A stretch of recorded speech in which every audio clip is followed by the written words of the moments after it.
तो कैसे हो। मैंने आपको सारा इंपॉर्टेंट टॉपिक्स जो फिजियोलॉजी का सभी चैप्टर्स का मैं बता दिया हूँ और अब रिवीजन में मैं आपको लेकर आया हूँ, जहाँ पर मैं शॉर्ट्स में आपको शॉर्ट नोट्स तरीके से बताऊँगा और सारा चैप्टर का मैक्सिमम जो है रिवीजन कैसे करना है वो भी बताऊँगा और प्रॉपर जो है आपको कैसे एग्जाम में लिखना है वो भी बताऊँगा। ठीक है, इसमें मैं आपको रैपिड रिवीजन के तौर पर बताया हूँ, तो पूरा एक्सप्लेनेशन जो है डिटेलिंग उतना नहीं बताया हूँ। ठीक है, तो चलो स्टार्ट करते हैं। जो आपका homeostasis topic of apoptosis, plasma membrane, mitochondrial DNA है, फिर जो आपका सेल जंक्शन है, होम्योस्टेसिस है, इसका नोट्स भी आपको अवेलेबल करा दूँगा। अगर आपको ज़रूरत लगेगी तो आप डिस्क्रिप्शन बॉक्स से इसका नोट्स मंगा सकते हो। ठीक है, तो देखो सबसे पहले ना एपोप्टोसिस एक शॉर्ट नोट्स आपका जनरल फिजियोलॉजी का क्वेश्चन है। इसमें एपोप्टोसिस आपको पैथोलॉजी में फिजियोलॉजी में तो पढ़ना ही है, लेकिन इसमें शॉर्ट नोट्स पे इंपॉर्टेंट क्वेश्चन है। ठीक है, तो देखो इसको ना प्रोग्राम सेल डेथ बोलते हैं। प्रोग्राम क्योंकि मतलब कि एक दूसरे से कंट्रोल होता है, रेगुलेट रहता है, और सेल डेथ मतलब क्या है, इसमें सेल का डेथ हो जाता है, डिस्ट्रक्शन हो जाता है। ये जो होता है अगर प्रोग्राम्ड है, कोई भी प्रोग्राम किसी न किसी के अंडर कंट्रोल होता है, तो वैसे ही सेम है जो ये भी किसके कंट्रोल में होता है, जेनेटिक कंट्रोल होता है। मतलब कि न्यूक्लियस के अंदर में जेनेटिक मटेरियल होता है, डीएनए के कंट्रोल में होता है, जेनेटिक कंट्रोल होता है। देखो ये सेल सुसाइड भी कहा जाता है इसको। सेल सुसाइड एक प्रोग्राम के थ्रू होता है सेल सुसाइड। ठीक है, मतलब कि नॉर्मल सेल भी है तो उसको भी मार देना है किसी भी तरीके से, तो उसको सेल सुसाइड बोलते हैं।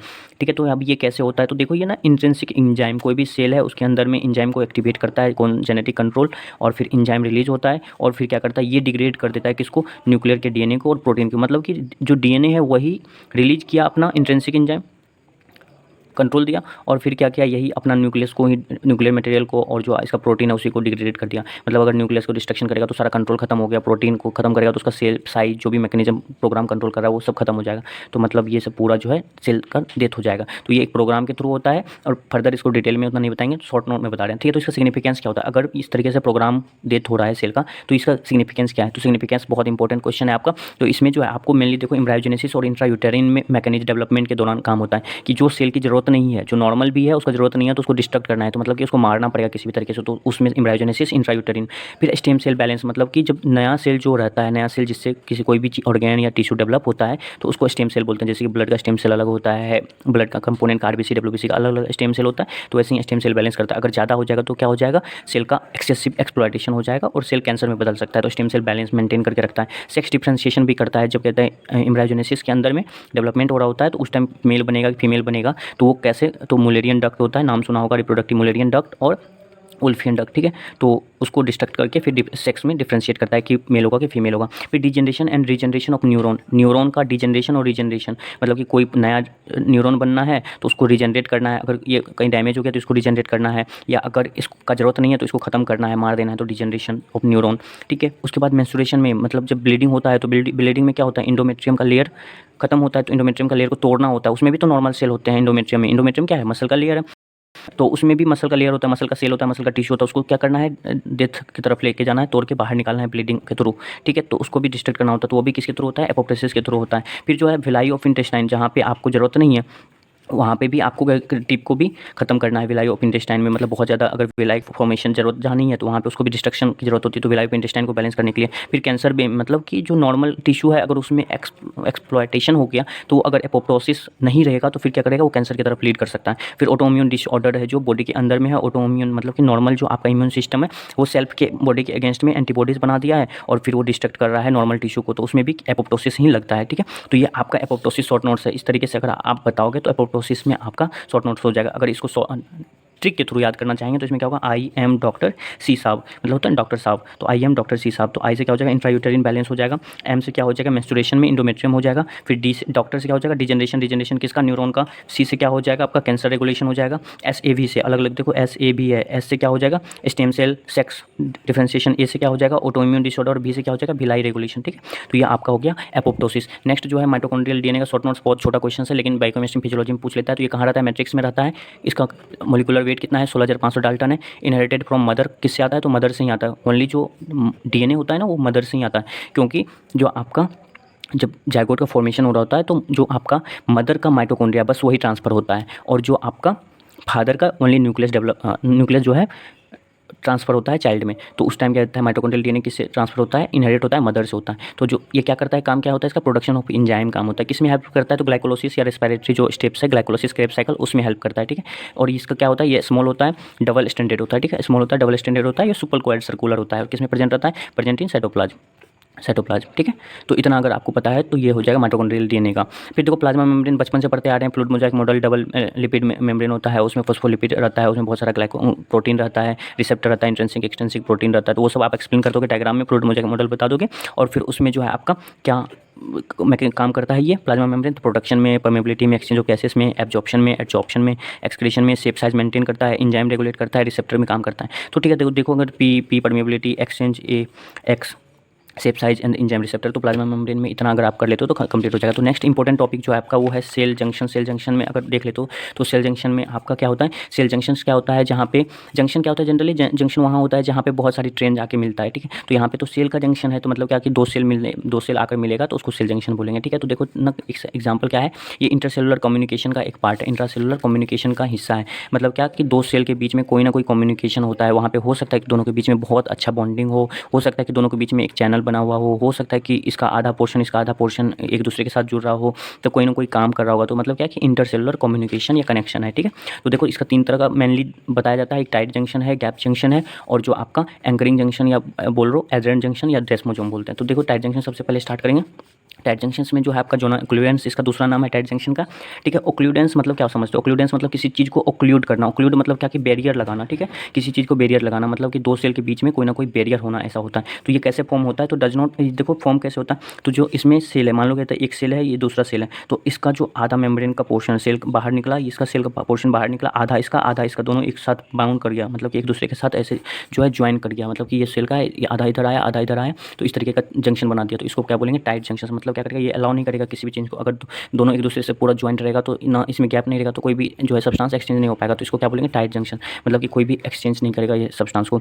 उसमें क्या होता है, 1/2 रिजिड फ्रॉम ईच सेल, मैंने बताया कि आधा पोर्शन इसका आधा पोर्शन उसका आता है, ठीक है। तो ये मैक्रोमोलिक्यूल का एक्सचेंज को रेसिस्ट करता है, ओक्लूड करता है। 1/2 जो है एक दूसरे के साथ आता है। ओनली अलाउ स्पेसिफिक मोलिक्यूल, मतलब कि जब जरूरत होगा तो हो सकता है कि ये थोड़ा सा डिस्टेंट करे, एक दूसरे के साथ अलग हो, क्योंकि टाइट जंक्शन है। जंक्शन है मतलब क्या है, उसमें थोड़ा बहुत स्पेस रहेगा ये दूसरे के साथ। जब मैं एंकरिंग जंक्शन बताऊंगा तो इसके जस्ट नीचे में क्या होता है, ये डेस्मोसोम्स प्रेजेंट रहता है टाइट जंक्शन के नीचे में, जस्ट डाउन में। अगर वो थोड़ा बहुत भी स्ट्रेच करेगा तो हो सकता है कि टाइट जंक्शन के बीच में गैप बनेगा, और जिसकी जो सब्सटेंस की जरूरत है वही बस एक्सचेंज होने देगा। जैसे कि एग्जांपल में ब्लड ब्रेन बैरियर होता है। ब्लड ब्रेन बैरियर मतलब कि ब्लड और ब्रेन जो आपका दिमाग है उसमें क्या एक्सचेंज होने देना है, ठीक है। तो उसके बीच में ब्लड ब्रेन बैरियर में होता है। फिर जीआईटी में बहुत सारा सब्सटेंस एक्सचेंज होता है, सोडियम पोटेशियम आयन कौन सा, जैसे पॉइजन कोई खा लिया तो पॉइजन में क्या सब कुछ जो है जीआईटी में जाना चाहिए, एब्जॉर्ब होना चाहिए, ब्लड में जाना चाहिए, नहीं जाना चाहिए ना, तो उसमें कहता है रेसिस्ट करता है। फिर ये रेनल ट्यूबुलर सेल्स में प्रेजेंट रहता है। तो ये मतलब इसका फंक्शन है, डज नॉट।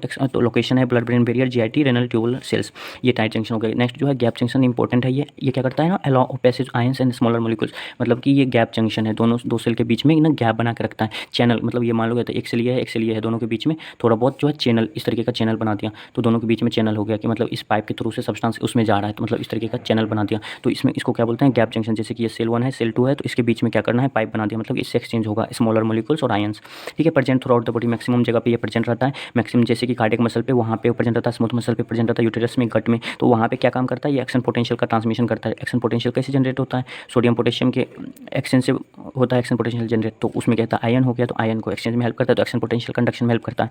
जैसे कि ट्रांसमिशन हो गया, किसी भी इंपल्स का ट्रांसमिशन हो गया, कार्डियक मसल पे ट्रांसमिशन करना है, पेरिस्टालसिस करना है, जैसे कि गट में हो गया, तो पेरिस्टालसिस भी कैसे होता है, एक्शन पोटेंशियल जनरेट हुआ तो फिर क्या होगा, आयन एक्सचेंज होता जाएगा और फिर क्या होगा, पेरिस्टालसिस मूवमेंट होगा। तो वो किसके थ्रू होता है, गैप जंक्शन के थ्रू होता है। जैसे कि पार्चुरेशन करना है, उस टाइम में एस्ट्रोजन या ऑक्सीटोसिन का सिक्रेशन होता है, तो उसमें भी कहता है गैप जंक्शन होता है, तभी कहते हैं वहाँ पे जाके एक्ट करता है और फिर पार्चुरेशन होता है उससे। नेक्स्ट जो आपका जंक्शन है वो है डेस्मोसोम। ये जो इसका लोकेशन है ना, ये just below tight junction present रहता है। मतलब क्या कि टाइट जंक्शन जहाँ पे रहेगा, मान लो ये टाइट जंक्शन है एक दूसरे के साथ दो सेल के बीच में, तो उसके जस्ट नीचे में क्या होगा, एंकरिंग करेगा। ये एंकरिंग मतलब क्या करेगा, उसको जो ये टाइट जंक्शन है इसको रेसिस्ट करेगा। मतलब अगर मान लो तो ये फंसा हुआ बहुत जोर से, अगर स्ट्रेच करेगा तो क्या टूटने के चांसेस रहेगा, तो उसके नीचे में जस्ट उसके नीचे में ये प्रेजेंट रहता है, उसको डेस्मोसोम भी बोलते हैं।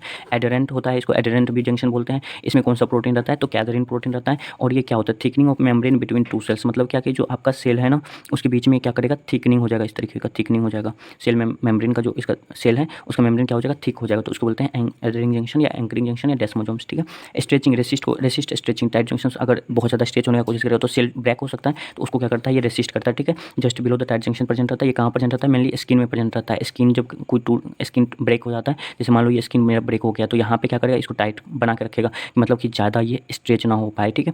तो उसको बरकरार रखेगा। फिर कार्डियक मसल में भी ये प्रेजेंट रहता है, गट में भी सेम प्रेजेंट रहता है, तो मतलब ये एंकरिंग जंक्शन हो गया। सेल जंक्शन ये हो गया आपका, ठीक है। तो नेक्स्ट एक इंपॉर्टेंट टॉपिक है वो है आपका होम्योस्टेसिस। होम्योस्टेसिस तो होम्योस्टेसिस में क्या है, देखो होम्योस्टेसिस आपको मेंटेन क्या करता है, कांस्टेंट इन्वायरमेंट। कोई भी सेल है, सेल के अंदर में कोई भी सिस्टम होता है तो सिस्टम को मेंटेन कर किया जाता है, उसको बैलेंस किया जाता है। तो सेम वैसा ही होम्योस्टेसिस है कि मतलब कि इन्वायरमेंट अंदर का कांस्टेंट है, अंदर का इन्वायरमेंट कुछ भी हो सकता है, चाहे हार्मोन का लेवल हो, एंजाइम का लेवल हो, आयन का लेवल हो, उसको अगर बैलेंस रखना है तो उसको क्या बोलते हैं, होम्योस्टेसिस बोलते हैं। ठीक है, कोई भी अगर इसमें चेंज होगा, हार्मोन में, एंजाइम में कुछ भी चेंज होगा सेल के अंदर में, तो उसको क्या करेगा, एक्टिवेट करेगा, किसको, एक्टिवेट हायर सेंटर। जो भी चेंज होगा उसको क्या करेगा, हायर सेंटर को एक्टिवेट करेगा। कोई भी सिस्टम होता है उसमें अगर कमी बेसी होता है तो उसको हायर सेंटर तक पहुंचाता है। फिर क्या करता है, उसको हायर सेंटर क्या करेगा, एक्टिवेट होगा, और फिर क्या करेगा, ये सेंसरी के थ्रू, मोटर के थ्रू, हार्मोन के थ्रू, एंजाइम के थ्रू क्या करेगा, उसको बैलेंस करने की कोशिश करेगा। जो चीज़ बढ़ गया उसको कम करने की कोशिश करेगा, या जहाँ पे ज़रूरत है कि और बढ़ना चाहिए तो वहाँ पे बढ़ाने की कोशिश करेगा। जैसे प्यास लगी हुई है तो प्यास लगी हुई है तो ऑस्मोटिक रिसेप्टर को एक्टिवेट करेगा। फिर पानी पीने की चाह बढ़ेगी तो पानी पिएंगे तो फिर क्या हो जाएगा,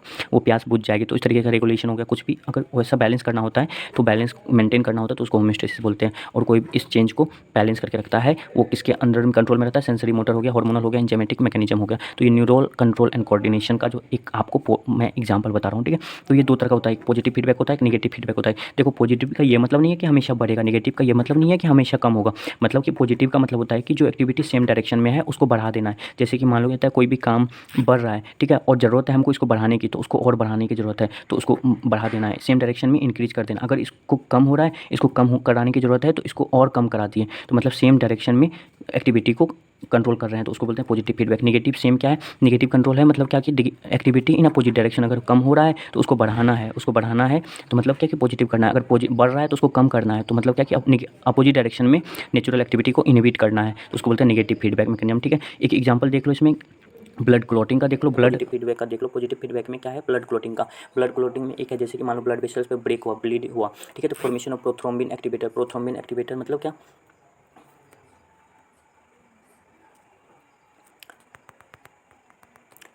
जैसे ब्लड क्लॉट का एक मैंने पॉजिटिव एग्जांपल दिया, मतलब क्या कि ब्लड क्लॉट में पॉजिटिव हो रहा था, इसको और बढ़ाना है हमको, और इंक्रीज करना है, मतलब इंजरी टू ब्लड वेसल्स हुआ, ब्लीडिंग बढ़ रहा है, फिर क्या होगा, प्रोथ्रोम्बिन एक्टिवेट होगा। प्रोथ्रोम्बिन एक्टिवेट करने के बाद प्रोथ्रोम्बिन थ्रोम्बिन में कन्वर्ट होगा, और फिर ये एक्टिव जाके प्रोथ्रोम्बिन पे एक्ट करेगा और प्रोथ्रोम्बिन रिलीज होगा, और फिर फाइब्रिनोजन को फाइब्रिन में कन्वर्ट करेगा, और फाइब्रिनोजन फाइब्रिन में कन्वर्ट होगा, और फिर क्या करेगा, ये जो है आपका एक ब्लॉकेज लेयर क्लॉट बना देगा। क्लॉट बनाने के बाद क्या हो जाएगा, आपका ब्लीडिंग रुक जाएगा, तो ये फाइब्रिन लेयर बना देगा। इनने एक और एग्जांपल पॉजिटिव का देख लो, जो मैंने लेबर का बताया, तो ऑनसेट ऑफ लेबर हुआ, ठीक है, कॉन्ट्रैक्शंस ऑफ यूटेरस हो रहा है, और फीटस जो है सर्विक्स में मूव कर रहा है। जैसे ही सर्विक्स में मूव कर रहा है, सर्विक्स डायलेट हो रहा है, जैसे डायलेट हो रहा है क्या हो रहा है, movement of foetus through cervix हो रहा है, और फिर क्या कर रहा है, रिसेप्टर एक्टिवेट हो जा रहा है सर्विक्स में, और क्या कर रहा है ये, फिर इम्पल्स फ्रॉम द रिसेप्टर जैसे ही डिस्चार्ज होगा वहाँ पे क्या करेगा, हाइपोथैलेमस के द्वारा वो जो है रिसीव किया जाएगा। ट्रांसमिशन जैसे ट्रांसमिट हुआ, रिसेप्टर एक्टिवेट होकर क्या करेगा, हाइपोथैलेमस ऑक्सीटोसिन को रिलीज करने लगेगा, ऑक्सीटोसिन पिट्यूटरी को देगा, और पिट्यूटरी जो है ऑक्सीटोसिन को रिलीज करेगा, और फिर ये पॉजिटिव हो जाएगा। जैसे ही ऑक्सीटोसिन सर्विक्स पे जाएगा और रिसेप्टर एक्टिवेट होगा, और रिसेप्टर एक्टिवेट और कॉन्ट्रैक्शन होगा, और कॉन्ट्रैक्शन होने के बाद फिर से रिसेप्टर एक्टिवेट होगा, और फिर इस तरीके से ऑक्सीटोसिन का लेवल बढ़ेगा।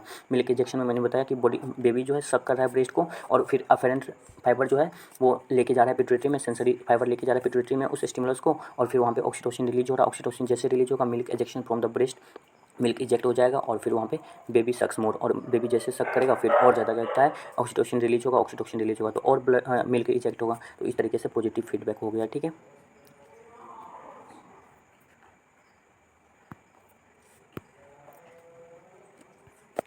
फिर लेबर में ऑक्सीटोसिन मतलब क्या कि जहाँ पे लेबर हुआ, ऑनसेट ऑफ लेबर हुआ, मिल्क इजेक्शन रिफ्लेक्स हुआ, ये सब जो है आपका मिल्क इजेक्शन रिफ्लेक्स, ये किसका एग्जांपल है, पॉजिटिव फीडबैक का। जैसे और ज़्यादा और बेबी और सक करने लगा तो फिर एक्टिवेट हुआ पिट्यूटरी, फिर ऑक्सीटोसिन और ज़्यादा रिलीज हुआ। ठीक है, थायराइड हार्मोन, एफएसएच और वाटर रेगुलेशन, ये किसका एग्जांपल है, ये नेगेटिव का एग्जांपल है। इसमें क्या होता है, थायराइड अगर बढ़ गया तो ये किसको कौन सेंस करेगा, पिट्यूटरी ग्लैंड सेंस करेगा। पिट्यूटरी ग्लैंड सेंस करने के बाद क्या करेगा, टीएसएच का सिक्रेशन कम हो जाएगा।